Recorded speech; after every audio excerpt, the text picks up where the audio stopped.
अस्सलाम वालेकुम स्टूडेंट्स, कैसे हैं आप सब। आई होप कि आप सब बिल्कुल ठीक होंगे और इन ऑनलाइन क्लासेस को एंजॉय भी कर रहे होंगे, समझ भी आ रही होगी। तो स्टूडेंट्स, आपको जो मैं एक चीज रिकमेंड करूंगी टिल द एंड, वो यही है बेटा कि आपने साथ साथ अपना हर आर्टिकल हर रोज पढ़ना है, ठीक है, ताकि आपको अच्छी जो है अंडरस्टैंडिंग भी डेवलप हो और इसके साथ साथ आपकी प्रिपरेशन भी साथ साथ होती जाए। ठीक है स्टूडेंट्स, तो आज है हमारा लेक्चर 5, लेक्चर नंबर 5 है आज हमारा। और हमेशा की तरह हम पहले लेक्चर 4 की बात करेंगे कि प्रीवियस लेक्चर में हमने क्या पढ़ा था।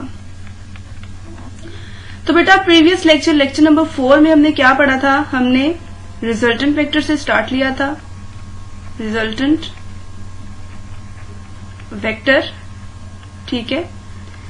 इसके साथ हमने क्या देखा था, इसके साथ हमने सब्ट्रैक्शन ऑफ वेक्टर की बात की थी कि सब्ट्रैक्ट कैसे किया जाता है वेक्टर्स को, सब्ट्रैक्शन, ठीक है, सब्ट्रैक्शन ऑफ वेक्टर्स, जो कि 2 वेक्टर्स थे। थ्रू एग्जाम्पल भी हमने इस चीज को देखा, सब्ट्रैक्शन ऑफ 2 वेक्टर्स। इसके बाद बेटा हमने यूनिट वेक्टर की बात की थी कि व्हाट इज यूनिट वेक्टर, ठीक है। हमने क्या कहा था, यूनिट वेक्टर क्या होता है, एक ऐसा वेक्टर जो किस चीज के लिए, डायरेक्शन को डिनोट करने के लिए शो किया जाता है। तो यूनिट वेक्टर से ही हम आज का आर्टिकल स्टार्ट करते हैं, ठीक है। तो यूनिट वेक्टर क्या पढ़ा था, अ vector which is given in the direction of a vector with magnitude 1 time in that direction, ठीक है। इसको हम डिनोट किस तरह से करते हैं, किसी भी जो वेक्टर है उसका यूनिट वेक्टर जो होगा वो विद अ कैप साइन होगा उस वेक्टर के साथ, ठीक है। और इसको इस तरह से हम फाइंड आउट भी कर सकते हैं। ओके स्टूडेंट्स, तो ये तो था हमारा कल का आर्टिकल कि कल हमने क्या पढ़ा था। आज यूनिट वेक्टर में ही हम फर्दर देखते हैं कि जैसे ही हमने कल देख तो लिया था कि किसी भी वेक्टर के साथ यूनिट वेक्टर को किस तरह से डिनोट किया जाता है। तो बुक में भी हम देख रहे हैं, जो नोट्स हमने बनाए हुए हैं आप लोगों के लिए, उसमें भी आप देख सकते हैं कि इसको डिफरेंट कलर के साथ आपके लिए इजी करके दिखा दिया है। इसी तरह स्टूडेंट्स, अगर आप किसी सरफेस के ऊपर यूनिट वेक्टर की बात करते हैं, ठीक है, फॉर एग्जाम्पल आपकी बुक जो है, सही है, बुक को आप हॉरिजॉन्टल पोजीशन में पकड़े, हॉरिजॉन्टल पोजीशन इसी तरह की बनेगी, ठीक है। अब ऊपर की जानिब बेटा, यूपर की जानिब जब आप देखेंगे यानी इस जानिब, तो आपके पास कोई भी वेक्टर जो ऊपर की तरफ होगा बेसिकली वो क्या बताएगा, उसका यूनिट वेक्टर बताएगा। और यूनिट वेक्टर क्या होगा, normal drawn on a certain surface, कोई भी सरफेस ले लें, ठीक है। वेक्टर की बात नहीं हो रही, अब किसकी बात हो रही है, सरफेस की बात हो रही है। तो नेक्स्ट कुछ आर्टिकल्स होंगे जिनमें हम ये भी देखेंगे कि वेक्टर एरिया किस तरह से बेसिकली रिप्रेजेंट किया जाता है। तो किसी भी सरफेस के जो नॉर्मल ड्रॉन वेक्टर होता है बेसिकली उसका वेक्टर एरिया होता है। क्या होता है, वेक्टर एरिया, ठीक है बेटा। चले, ये तो है वेक्टर को हमने देख लिया कि किसी भी सरफेस के लिए किस तरह से देख सकते हैं और किसी भी वेक्टर के लिए किस तरह से इसको रिप्रेजेंट कर सकते हैं। नेक्स्ट हमारा जो शॉर्ट क्वेश्चन ही बनता है, इंपॉर्टेंट डेफिनेशन है हमारे पास, दिस इज अबाउट नल और जीरो वेक्टर। नल और जीरो वेक्टर क्या होता है, a vector whose magnitude is 0 and direction is arbitrary is called a null vector, it is represented by 0। तो बेटा ये देखें, ये एक वेक्टर है, ठीक है। मैं कह रही हूं कि अब जो मेरे पास वेक्टर आ रहा है उसकी मैग्नीट्यूड कितनी है, 0, ठीक है। तो अब 0 मैग्नीट्यूड का एक वेक्टर है तो क्या उसकी कोई स्पेसिफिक डायरेक्शन होगी, बिल्कुल नहीं होगी। हम कहेंगे it has an arbitrary direction, ठीक है, ऑर्बिट्रेरी डायरेक्शन होगी, 0 मैग्नीट्यूड होगी और हम इसे रिप्रेजेंट करेंगे O के साथ। यहाँ एक और इम्पोर्टेंट बात जो हमें अपने माइंड में रखनी है वो क्या है, अब हम बात करते हैं 0 की। 0 इज अ नंबर, ठीक है, 0 क्या है, नंबर है।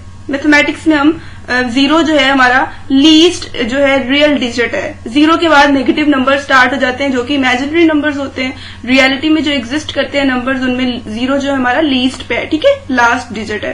बेटा ये तो है हमारे पास नंबर्स का लीस्ट, ठीक है। लेकिन अब किसकी बात हो रही है, 0 या नल वेक्टर की। तो 0 या नल वेक्टर जो है वो वेक्टर्स का लीस्ट है, ठीक है, वेक्टर्स का क्या है, मिनिमम केस है, जो कि रियलिटी पे हम कह सकते हैं, ठीक है। वेक्टर्स का मिनिमम केस क्या हुआ, 0 या नल वेक्टर। बिल्कुल उसी तरह जैसे हमारे पास रियल नंबर्स जो हैं उनका मिनिमम है 0, इसी तरह वेक्टर्स का मिनिमम क्या है, नल और 0 वेक्टर। अब हम नल और 0 वेक्टर को 0 नहीं कह सकते, कहीं पे भी आपने चैप्टर नंबर 2 या आगे भी पूरी बुक में नल या जीरो वेक्टर को जीरो नहीं लिख देना, ना ही जीरो कहना है, क्योंकि जीरो क्या है, हमारे पास एक स्केलर नंबर है। Zero is a scalar number और नल और zero vector is a vector. ठीक है, तो वेक्टर का आपको पता है कि जिसके पास मैग्नीट्यूड भी होती है और डायरेक्शन भी होती है, but as it is the minimum case of a vector, so it has zero magnitude with arbitrary direction. Okay students, तो ये है बेसिकली डिफरेंस स्केलर नंबर या जीरो और नल और जीरो वेक्टर में। तो हमारा एक्सरसाइज का भी बहुत इंपॉर्टेंट क्वेश्चन इससे रिलेटेड है, जो हम एक्सरसाइज में इंशाल्लाह डिस्कस करेंगे। आगे चलते हैं। नल और जीरो वेक्टर्स की कुछ एग्जांपल्स आपको दिखाई हुई हैं कि मेरे पास एक वेक्टर है ए, ठीक है, this is a vector A. मैंने इसी मैग्नीट्यूड का एक और वेक्टर लिया जिसकी डायरेक्शन थी रिवर्स साइड पे। इन दोनों को जब मैंने ऐड किया, यानी ए को ऐड कर दिया माइनस ए के अंदर, तो रिजल्टेंट क्या हुआ, मैंने क्या बताया था, रिजल्टेंट कैसे ड्रॉ करते हैं, फर्स्ट वेक्टर की टेल से सेकंड वेक्टर या लास्ट वेक्टर के हेड की तरफ। तो आप यहाँ पर देख सकते हैं कि वो दोनों चीजें इस पॉइंट पे लाई कर रही हैं। इसका मतलब हुआ कि हमारे पास जो रिजल्टेंट आ रहा है वो क्या है, जीरो और नल वेक्टर। ठीक है, zero is basically zero vector. Okay, zero और नल वेक्टर।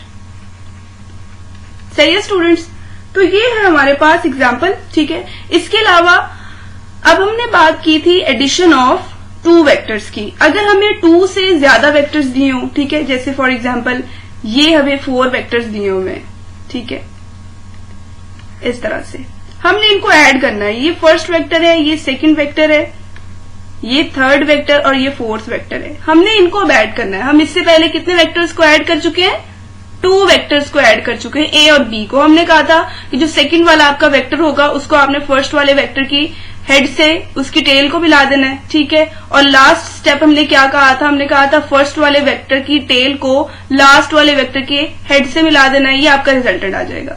सही है, तो मोर देन 1 स्टूडेंट्स हो तब भी हमारे पास यही रूल होता है। हमने क्या करना है, हर नया आने वाला जो हमारे पास वेक्टर होगा वो अपने से पिछले वाले के हेड के साथ टेल मिलाता जाएगा। ठीक है, अपने से पिछले वाले के हेड के साथ क्या मिलाता जाएगा, टेल मिलाता जाएगा। ठीक है, जैसे अब हमें यहाँ पर नजर आ रहा है कि हमारे पास फर्स्ट वेक्टर था, सही है, उसके हेड के साथ मैंने सेकंड वेक्टर की टेल को मिला दिया। इसी तरह यहाँ पर थर्ड वेक्टर की टेल को मिला दिया इस वेक्टर के हेड के साथ, और फोर्थ वाले में भी यही काम किया है। अब हमें पता है कि हमने रिजल्टेंट वेक्टर कैसे निकालना है। जी तो स्टूडेंट्स, कैसे निकालना है, रिजल्टेंट वेक्टर हमने ऐसे निकालना है कि हमने फर्स्ट वाले वेक्टर की टेल को लास्ट वेक्टर के हेड से मिलाना है। तो वो तो सेम पॉइंट पे लाई कर रहे हैं। इसका मतलब तो ये हुआ कि इन 4 वेक्टर्स को हेड टू टेल रूल के जरिए हमने जब ऐड किया तो हमारे पास रिजल्टेंट क्या आया, null vector. Okay, so I hope कि ये बहुत अच्छी आपको समझ आ चुकी होगी।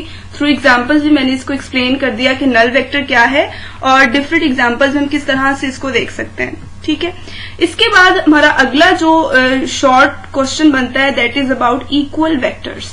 ठीक, इक्वल वेक्टर्स।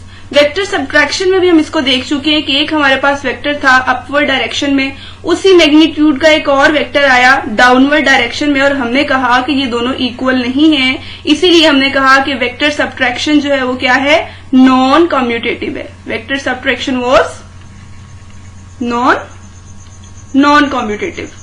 ठीक है, तो यहां पर हमने इसको प्रूव कर दिया।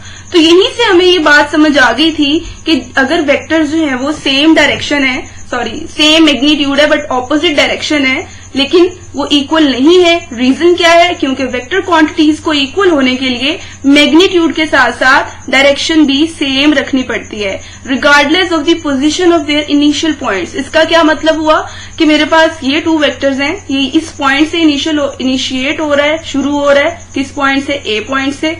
ये मेरे पास एक और वेक्टर है, ये भी सेम मैग्नीट्यूड रखते हैं, सेम डायरेक्शन रखते हैं, लेकिन इसका पॉइंट ऑफ जो है पॉइंट ऑफ जहां से ये शुरू हो रहा है, इनिशियल पॉइंट, इसका इनिशिएटिव जो पॉइंट है इसका, वो क्या है, डिफरेंट है। ठीक है, ए का आप देख सकते हैं ये पॉइंट है, बी के लिए, जो दूसरे वेक्टर के लिए बी पॉइंट है। तो हम कहते हैं कि डिफरेंट पॉइंट से ये इनिशिएट हो रहे हैं, शुरू हो रहे हैं, but having same magnitude, same direction, तो हम कहेंगे ये दोनों क्या है, इक्वल है, इक्वल वेक्टर्स हैं। ठीक है,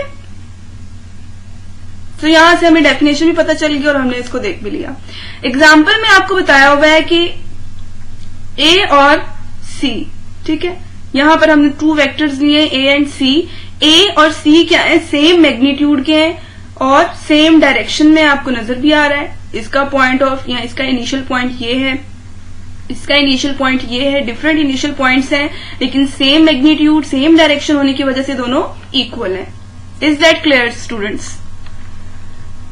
आई होप कि ये सब क्लियर होगा।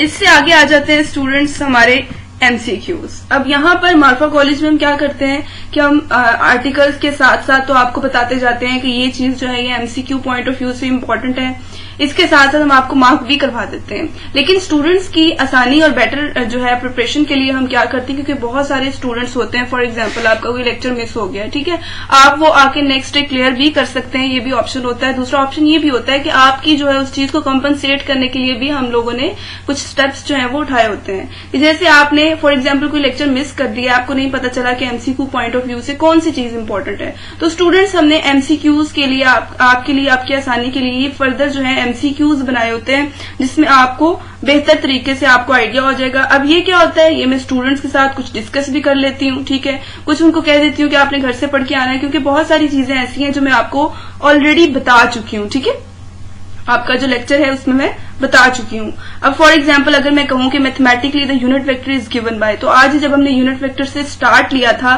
तो मैंने आपसे कहा था कि यूनिट वेक्टर कैसे लिखते हैं, vector divided by its magnitude, ऐसे ही है स्टूडेंट्स। तो इस चीज को अब मैं अगेन एंड अगेन बता के, तो हमारा तो जारी सी बात है 11 चैप्टर्स हमने स्टडी करने हैं तो इतना टाइम भी नहीं होता, तो इसका बेहतर जो सोल्यूशन हम निकालते हैं वो यही है कि मैं आपको एमसीक्यूज दे देती हूँ, ठीक है।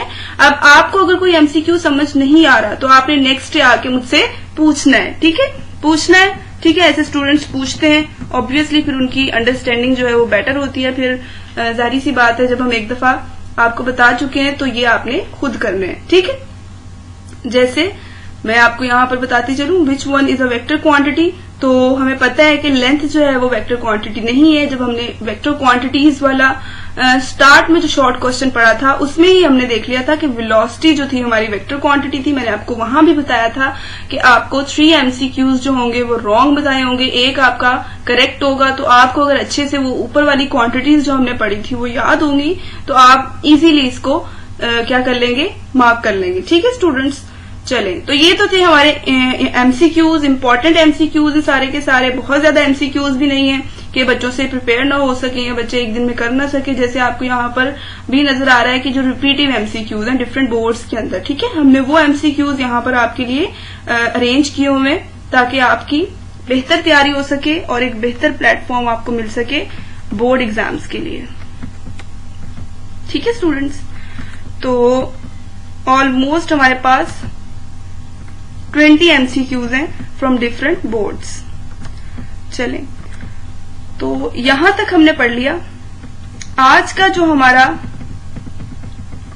एक और आर्टिकल स्टार्ट हो रहा है, ये भी short question point of view से ही इंपॉर्टेंट है, लॉन्ग क्वेश्चन नहीं बनता है, कि rectangular components of a vector क्या होते हैं, ठीक है, कि rectangular components of a vector क्या है।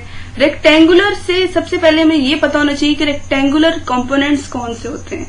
ऐसे कंपोनेंट्स जो एक दूसरे से 90 के एंगल पे होते हैं, ठीक है, ऐसे कंपोनेंट्स जो एक दूसरे से 90 के एंगल पे होते हैं, इनको हम क्या कहते हैं, रेक्टेंगुलर कंपोनेंट्स, ठीक है।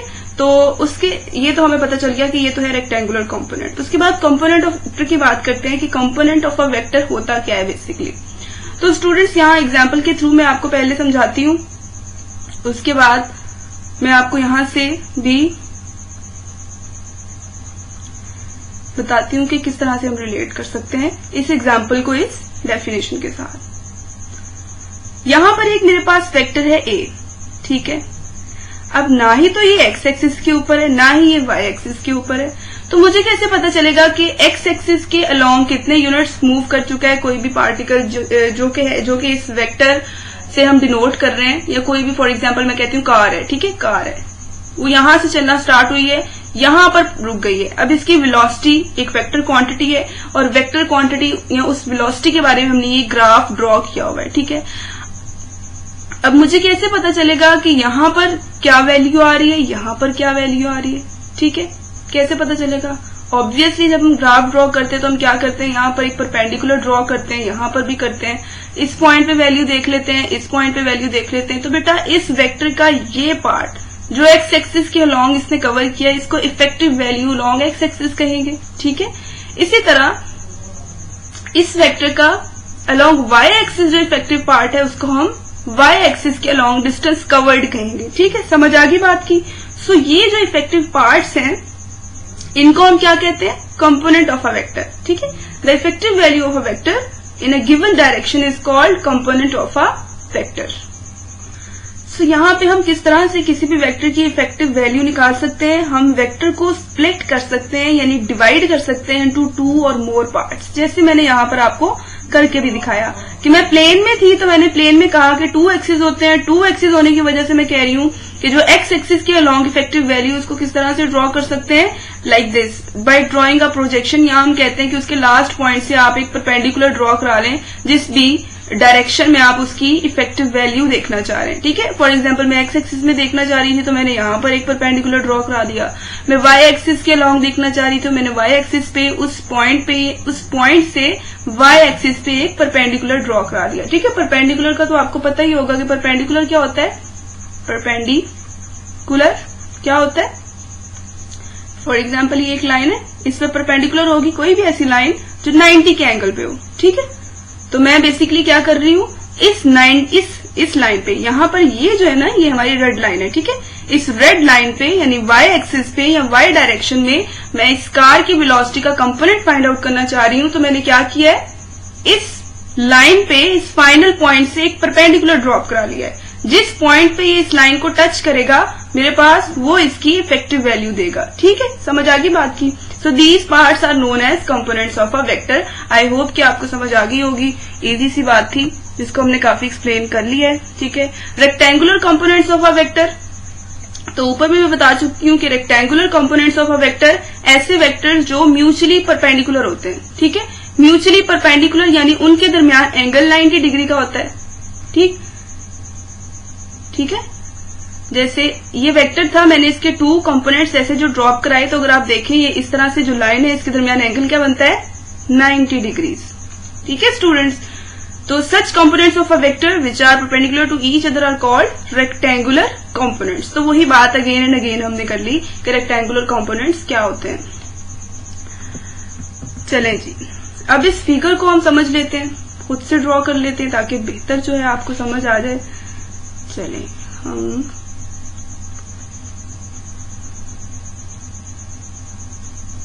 यहां से लाइंस जो हैं वो ड्रॉ कर लेते हैं, यानी ये जो आपके एक्सिस हैं। ठीक है, चलिए ये तो है मेरे पास एक्स एक्सिस, ये है मेरे पास वाई एक्सिस। ठीक है, अब मैं एक वेक्टर ले रही हूं। ठीक है, वेक्टर को हम एरो हेड से शो करते हैं, तो मैं यहाँ पर कलर जो है वो चेंज लेना चाह रही हूँ।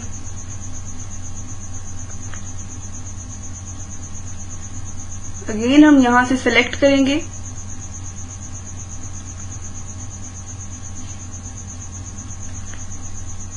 चलिए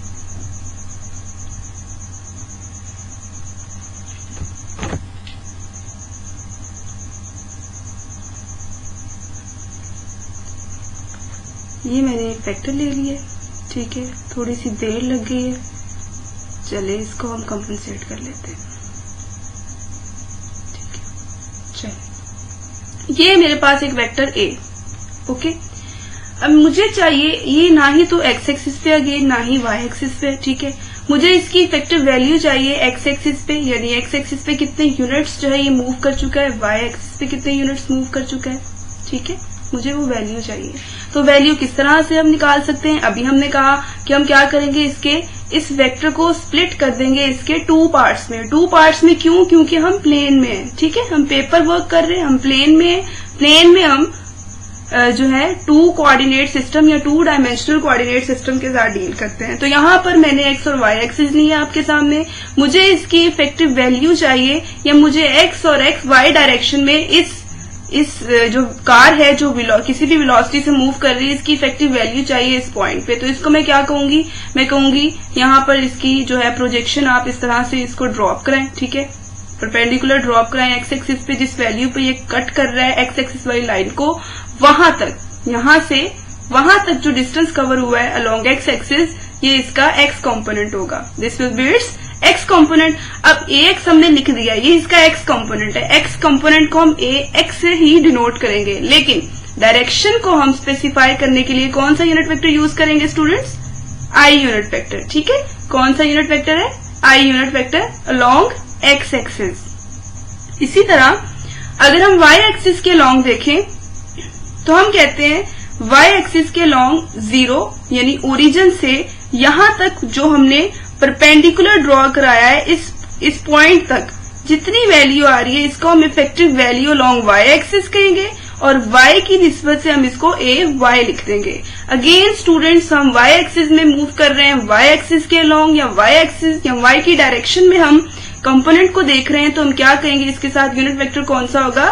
j यूनिट वेक्टर, जो हमने पढ़ लिया है। j यूनिट वेक्टर के बारे में हमने पढ़ लिया है, और इसमें मैंने आपको ये भी बता दिया था कि यूनिट वेक्टर डिफरेंट एक्सिस के लिए किस तरह से डिफरेंट होता है। तो यहाँ पर एक्स एक्सिस के लॉन्ग यूनिट वेक्टर की बात भी होगी, वाई एक्सिस के लॉन्ग यूनिट वेक्टर की भी बात हो गई। तो अब हम इसको बुक से देख लेते हैं। यहाँ पर भी एक हमारे पास जो है वेक्टर लिया हुआ है, जिसके कोऑर्डिनेट एक्सिस कैसे पता चले, हमने उस ग्राफ पेपर में बेसिकली उसके पॉइंट्स देख लिए कि किस किस वैल्यू पे ये जो है एक्स एक्सिस और वाई एक्सिस को टच कर रहा है। अब स्टूडेंट्स, मैंने आपको बताया था कि आसानी के लिए आप इन 4 लाइन्स की जगह ये 2 लाइन्स भी ले सकते हैं, ठीक है, ये भी ठीक है।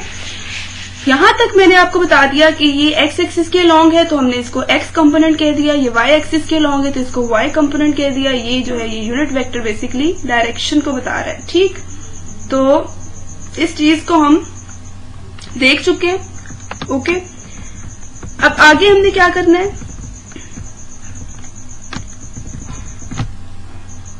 आगे हमने ये करना है स्टूडेंट्स कि हमने उस वेक्टर को रिप्रेजेंट करना है in terms of its rectangular components. तो यहां पर आप देख सकते हैं, ठीक है, यहां पर हमने क्या किया हुआ है, हमने एक वेक्टर को स्प्लिट कर दिया इसके ही 2 पार्ट्स में, यानी हमने अलोंग एक्स एक्सिस और अलोंग वाई एक्सिस इसकी वैल्यू निकाल ली। लेकिन आपको यहाँ पर क्लियरली नजर आ रहा है कि हमने बेसिकली वेक्टर ए को स्प्लिट किया है, ठीक है, यहाँ डिवाइड किया है इसके 2 कंपोनेंट्स में। तो हम वेक्टर को लिख सकते हैं as a sum of its 2 components, बिल्कुल लिख सकते हैं।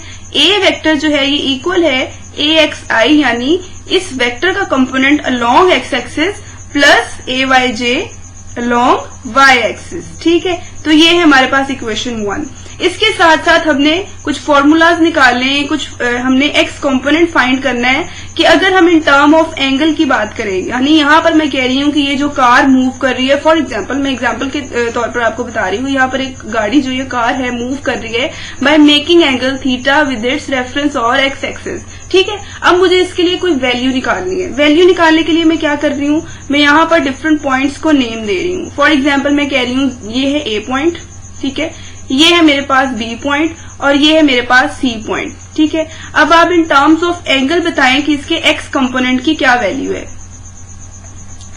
एक्स कंपोनेंट, ठीक है,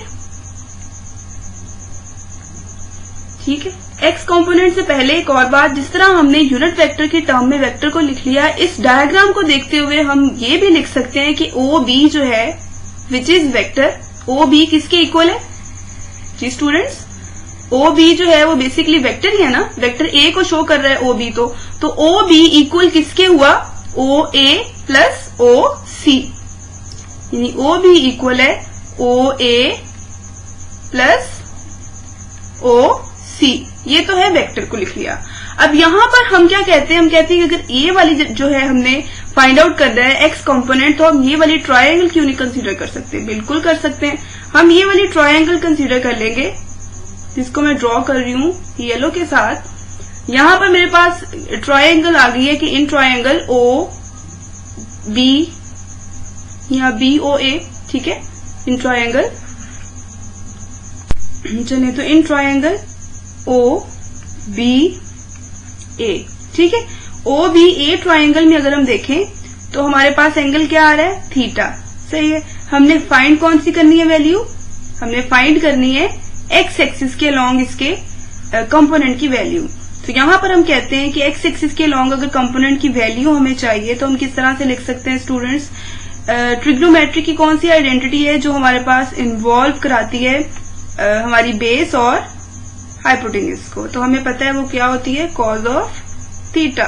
ठीक है, अब यही क्यों ली? क्योंकि मुझे वेक्टर पता था, मुझे एक्स एक्सिस के अलॉन्ग कंपोनेंट पता है, मैंने इन टर्म्स ऑफ थीटा इसको शो करना है। तो मैं क्या कर रही हूँ, मैं इन दो साइड्स को यूज कर रही हूँ। ठीक है, क्योंकि ये तो वाई एक्सिस के अलॉन्ग है, ये तो हम यूज नहीं कर सकते, हमें तो एक्स एक्सिस के कंपोनेंट की वैल्यू चाहिए। तो यहाँ पर मैं कह रही हूँ कि cos of theta will be equal two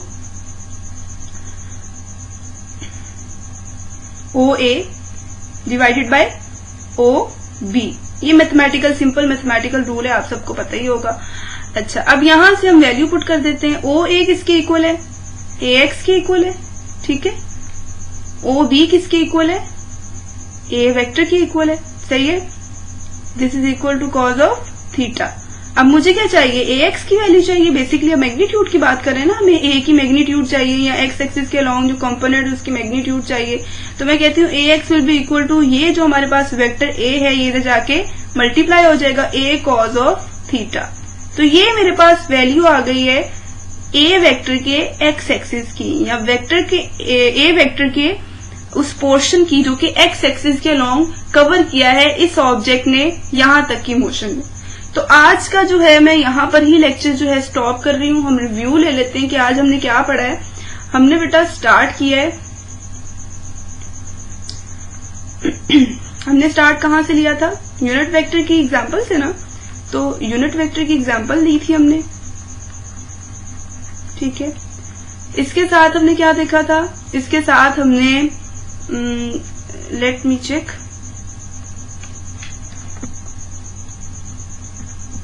unit vector के बाद हमने एमसीक्यूज के बारे में बात की थी, और इसके साथ ही हमने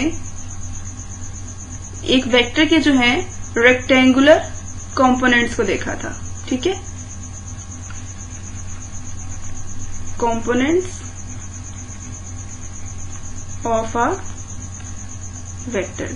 तो यहां से आज का मैं आपको यही कहूंगी कि इम्पोर्टेंट होते हैं सारे के सारे एमसीक्यूज। आप डेली बेसिस पे जब इनकी प्रैक्टिस करते हैं तो फिर आप जो है इजीली एट द एंड आप कवर कर सकते हैं, no problem at the end in MCQs. Students को बहुत प्रॉब्लम होता है कि उनकी जब प्रैक्टिस नहीं होती है एमसीक्यूज की तो पेपर में बैठ के भी इवन वो रॉन्ग लगा रहे होते हैं। तो इंशाल्लाह अगर आप ये साथ साथ इसको करते जाएंगी या करते जाएंगे तो आपका जो है बिल्कुल सही जाएगा टिल दी एंड। ठीक है, एग्जाम्स की प्रिपरेशन अच्छी हो जाएगी। उसके साथ साथ रेक्टेंगुलर कंपोनेंट्स बहुत इंपॉर्टेंट था कि किसी भी वेक्टर को किस तरह से स्प्लिट किया जाता है उसके डिफरेंट उसके कंपोनेंट्स में, along x axis along Y axis. तो इसको हमने देख लिया कि हम इजीली स्प्लिट कर सकते हैं एक वेक्टर को, और अलोंग एक्स एक्सिस हमने फॉर्मूला भी ले लिया, that was A X is equal to A cos of theta. तो आज का लेक्चर यहीं पे स्टॉप कर रही हूँ। कल इंशाल्लाह ताला इससे नेक्स्ट ए वाई की वैल्यू फाइंड आउट करेंगे। तब तक के लिए स्टूडेंट्स अल्लाह हाफिज, अपना ख्याल रखिएगा।